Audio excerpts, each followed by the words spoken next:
మనం గతంలో కూడా చాలాసార్లు మాట్లాడుకున్నటువంటి పరిస్థితి. గతంలో ఆంధ్రప్రదేశ్లో జగన్మోహన్ రెడ్డి వైఎస్ఆర్సీపీ ప్రభుత్వం ఉన్నప్పుడు టికెట్ల రేట్లు తగ్గించినప్పుడు కూడా కొంత వివాదాస్పదమైంది. అయితే బాగా తగ్గించారు, ఇది ఇండస్ట్రీకి చేటు చేస్తుందని మాట్లాడుకున్నాం. ఇప్పుడు బాగా పెంచడం కూడా ఇండస్ట్రీకి చేటు చేస్తుందని మనం డిస్కస్ చేసుకున్నటువంటి పరిస్థితి. అసలు ఏంటి, ఎలా ఉండాలి, ఏం జరుగుతుంది ఇండస్ట్రీలో? అదే ఇప్పుడు ఈ నిర్మాతలు, నేను గతంలో కూడా ఈ మధ్యకాలంలో కూడా డిబేట్లు కొన్ని ఛానల్స్లో కూడా చెప్పాను. ఒకటి పాయింట్ నెంబర్ 1, మీరు పుష్ప 1 రిలీజ్ చేశారు. ఏ టైంలో రిలీజ్ చేశారు? పాండమిక్ పీరియడ్లో రిలీజ్ చేశారు. పాండమిక్ పీరియడ్లో రిలీజ్ చేస్తే, మామూలు రేట్లలో రిలీజ్ చేస్తే సూపర్ హిట్ అయింది. సినిమా బాగుండబట్టి రిపీట్ ఆడియన్స్ వచ్చారు వరుసగా. మీ సినిమా, అఖండ సినిమా బ్రహ్మాండంగా ఆడింది. మామూలు రేట్లోనే బ్రహ్మాండమైన కలెక్షన్ 30 కోట్లు ఓపెనింగ్ లో చేసుకొచ్చింది. సో మీ అంటే సినిమా మీద కాన్ఫిడెన్స్ పెట్టుకుని ఈ ప్రజలను పీడించొద్దు, వాళ్ళ అభిమానాన్ని, సినిమా ప్రేమికుల్ని ఎక్స్ప్లాయిట్ చేయొద్దు దయచేసి. అది చెయ్యొద్దు, అది బ్యాడ్ హ్యాబిట్. బెనిఫిట్ షోలు అంటే బ్లాక్ లో అమ్మటమే, బ్లాక్ లో అమ్మేదానికి పర్మిషన్ ఇవ్వటమే. గతంలో బ్లాక్ లో థియేటర్ దగ్గర బ్లాక్ లో అమ్మితే జైల్లో వేస్తారు. అలాంటిది మీరు బ్లాక్ లో అమ్మండే లైసెన్స్ ఇవ్వటమే ఆర్గనైజ్డ్ క్రైమ్ కింద చేస్తున్నారు. ఇది తప్పు.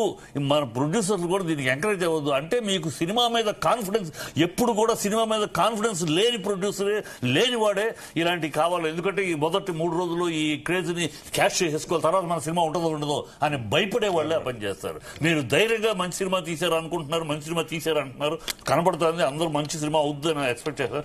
ధైర్యంగా చేయండి, ప్రజలు దోచుకునే పనులు చేయొద్దు. మంచి సినిమా ప్రజలు ఎక్స్పెక్ట్ చేస్తున్నారు. ఒక తెలుగుగా నేను గర్విస్తున్నాను. నేనే కదా, అనేక మంది ఒక మన తెలుగు హీరో ప్రపంచవ్యాప్తం హీరో అయ్యాడు, ఆ సినిమా అంత స్థాయికి వెళ్ళింది అని తెలుగుడికి గర్విస్తున్నాం.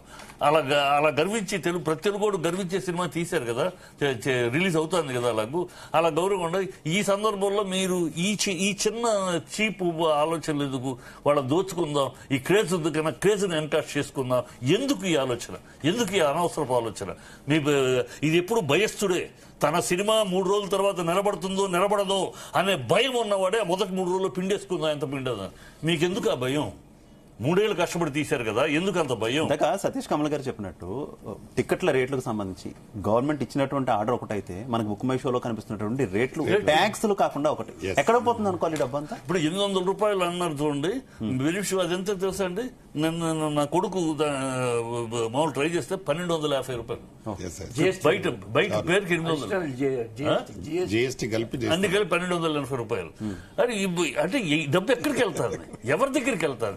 ఇది ఇండస్ట్రీకి వస్తుందంటారా? అంటే అఫీషియల్ గా ప్రభుత్వాలే బ్లాక్ మనీని బ్లాక్ మార్కెట్ ఎంటర్టైన్ చేస్తున్నట్టే. ఇప్పుడు ఇది అఫీషియల్, ఈ డబ్బులు ఇలా పెరిగే డబ్బులు ఇండస్ట్రీకి వస్తుంది అనుకోండి, మేమందరం తప్పట్లు కొట్టి ఆహ్వానిస్తాం. ఇది ఇండస్ట్రీకి వెళ్ళట్లేదు, ఇండస్ట్రీకి రావటం లేదు. ఎవరో ఒక ముగ్గురు తింటున్నారు. ఈ ప్రజల అభిమానాన్ని, సినీ ప్రేమికుల్ని ఇలాగ దోచుకుంటారా? దయచేసి చెయ్యకండి.